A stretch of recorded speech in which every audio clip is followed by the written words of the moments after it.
For 2 years, he saw Rene Clerc Baterbonia's hard work, sacrifice, and determination up close. He helped shape the young athlete's journey from Davao to the bright lights of Ateneo, Manila.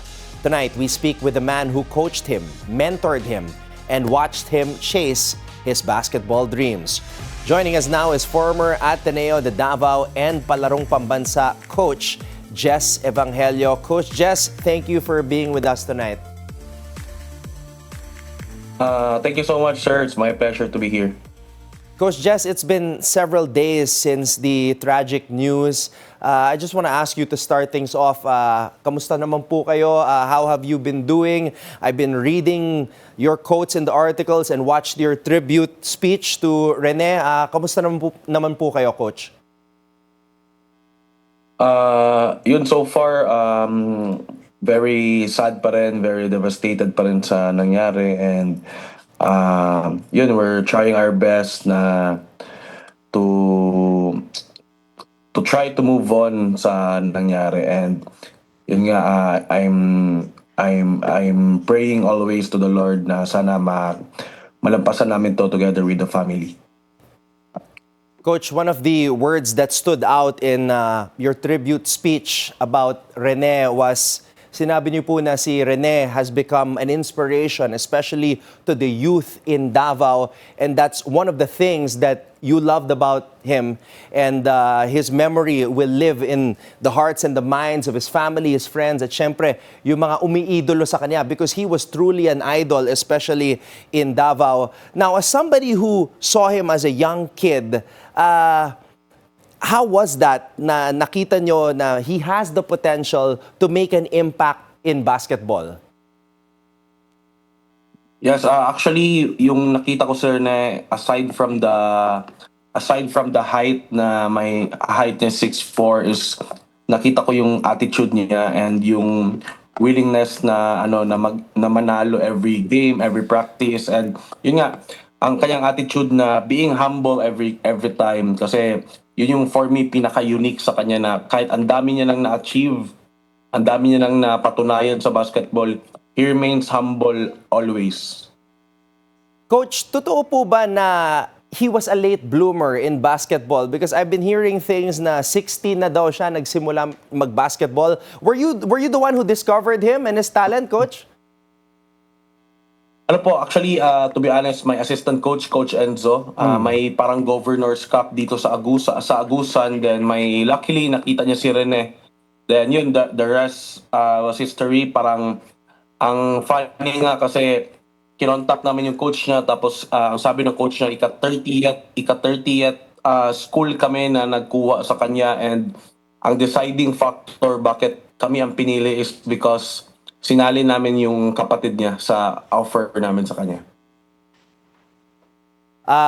Coach Jess, speaking to other coaches who have seen Rene Baterbonia play, sinabi ko, ano ba yung tinanong ko sa kanila? Ano ba yung ceiling nitong si Rene? There was one coach who said like he's a modern day Mark Isip who used to play for FU, or a hybrid of a Kimani Ladi and Mike Phillips. Para sa'yo, what was the ceiling and who's the player comparison of Rene? Actually, for me, honestly, Rene Baterbonia is one of one. Marami siyang kahit, marami siyang kahit, marami siyang pwede i-compare ang game sa kanya, but his attitude, his well-being is for me one of one, incomparable, walang katulad. Coach, reading those articles that I mentioned previously, you stated that you want to get clarity. You and Bobet's family want to get clarity so you all can find some way to move on. Now, there were so many details that came out. It seems like every day there's a new revelation.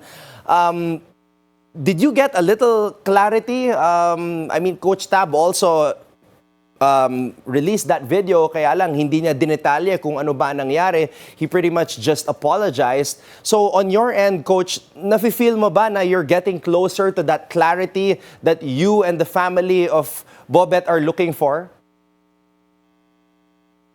Actually, right now, to be honest, I'm just praying na sana mabigyan ng peace si Rene kahit nang wala nang clarity sa amin, walang clarity sa parents. Ang importante lang sa akin is at peace si Rene. At the same time, sana din mabigyan ng peace of mind yung family.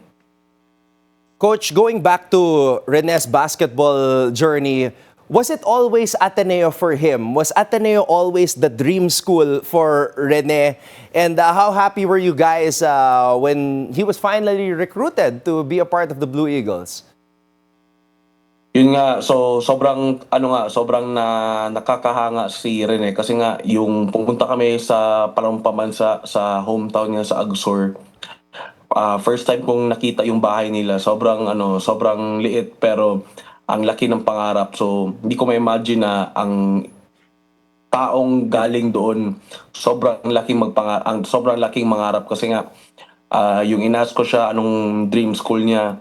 Sabi niya talaga Ateneo de Manila. And yun nga, yung namatay siya, may na-feel akong konting guilt kasi nga ako yung naghatid sa kanya sa Manila. Pero na-realize ko, naalala ko na yung time na dumating kami sa Ateneo de Manila, sobrang happy niya, sobrang for him, dream come true niya na parang at last, andun na talaga siya, naglalaro. About the development naman, Coach, could you detail with us how you and Rene trained para ma-develop yung game niya? Kamusta naman ng, let's say, a day in the life of Rene Baterbonia and Coach Jess when you guys were training to develop his game?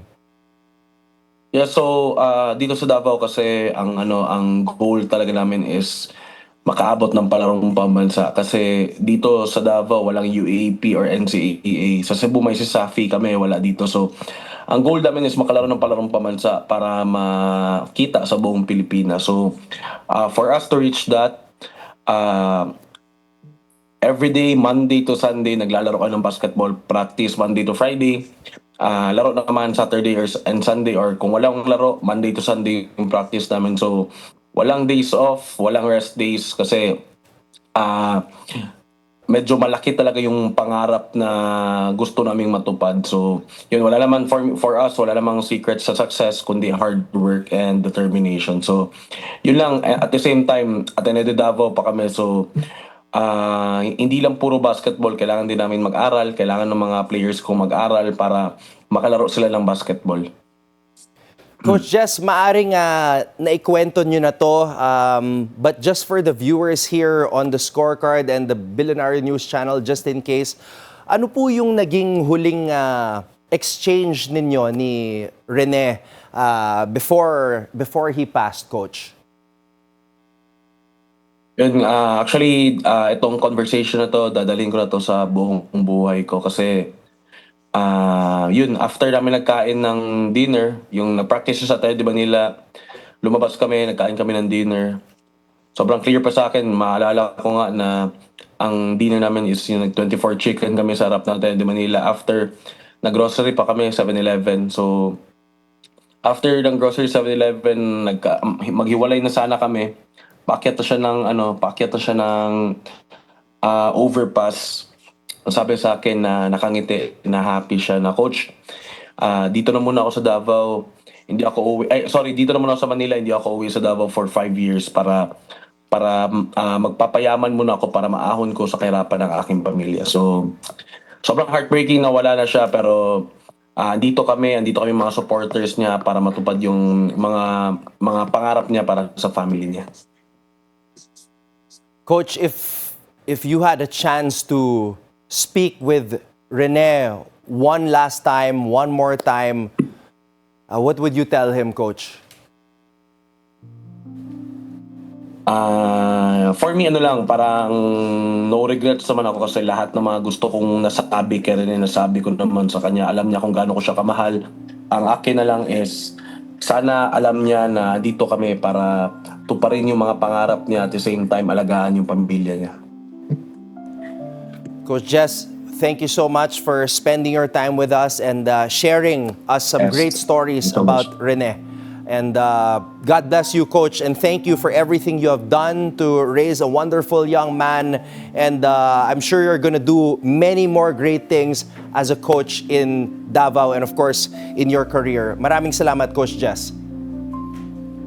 I appreciate it so much. Thank you so much for your time and sir. Thank you. Coach Jess Evangelio with us here on The Scorecard. Thank you very much, Coach.